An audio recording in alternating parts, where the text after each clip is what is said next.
Joe Biden has dropped out of the 2024 presidential race. He wants Vice President Harris to run as the Democratic nominee. This opens up the question of who her VP nominee will be. And all of this is happening just a few months before the general election against Donald Trump, the Republican nominee. Interestingly enough, this is all happening 4 years, almost to the day, since I asked Joe Biden this. Please clarify specifically, have you taken a cognitive test? No, I haven't taken a test. Why the hell would I take a test? Come on, man. I'm CBS News anchor and national correspondent Errol Barnett, and I'm going to explain what that has to do with this unprecedented moment in American history. First, the headline. Joe Biden announced via a statement posted to X, quote, "It has been the greatest honor of my life to serve as your president, and while it has been my intention to seek re-election, I believe it is in the best interest of my party and the country for me to stand down and to focus solely on fulfilling my duties as president for the remainder of my term." Moments later, he posted that he is throwing his full support behind Vice President Kamala Harris to be the presidential nominee for Democrats this year. While there is a fair amount of shock from this announcement, there has been increasing pressure in recent weeks and months from leaders inside the Democratic Party and donors for Biden to step aside after what they saw as a series of public stumbles where Biden appeared frail or forgetful. There was the low-energy debate with Trump, calling Ukrainian President Zelensky Putin at the NATO summit. There was the interview on BET with Ed Gordon where he couldn't remember the name of his own defense secretary, and that's just to name a few. Biden acknowledged that he had a bad debate. He has been recovering from COVID, but his central defense against these arguments is that he serves as president every single day. That requires skill, and that proves that he has the ability to be president once again. The problem is that is the same excuse he was using 4 years ago. And that brings us back to that infamous Biden interview.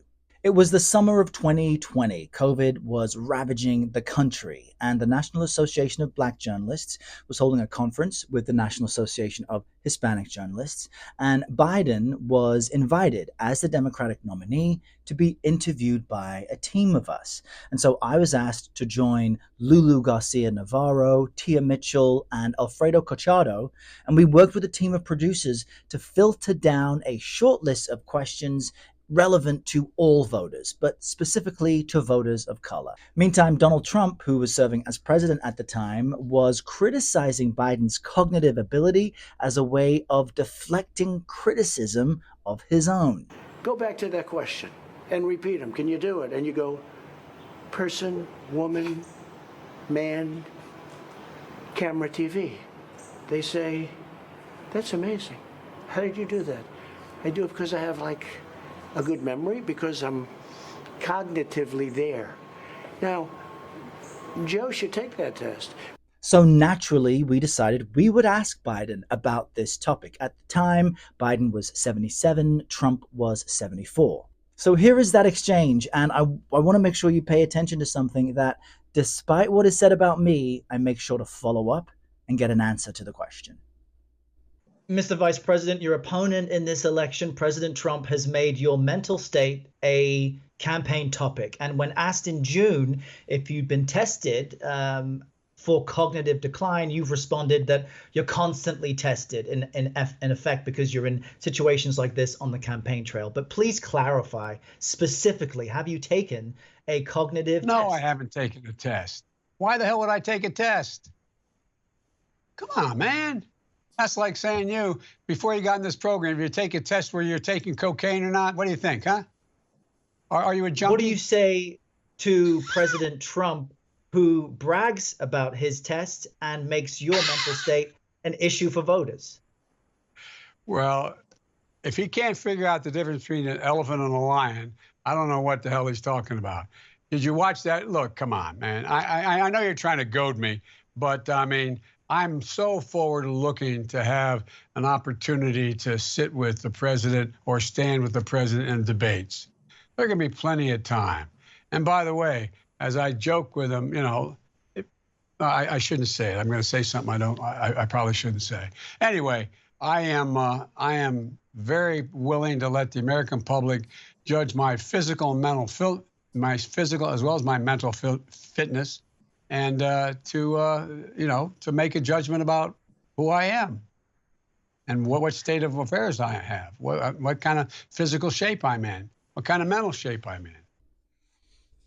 So there you have it. Now, that exchange was notable because it showed that Biden wanted to deflect the topic. He wanted to joke about it rather than preparing a sober explanation on an issue that's very important to voters. Now, that insult and the stumble made headlines of its own, and the Trump re-election campaign team pounced all over it. They even created this attack ad based on it.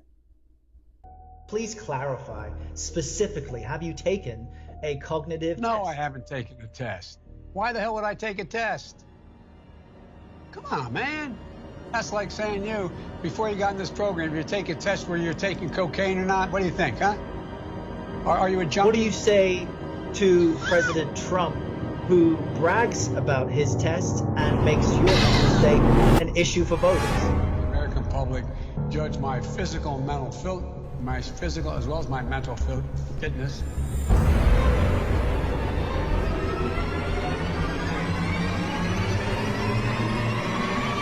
Why? You're getting nervous, man.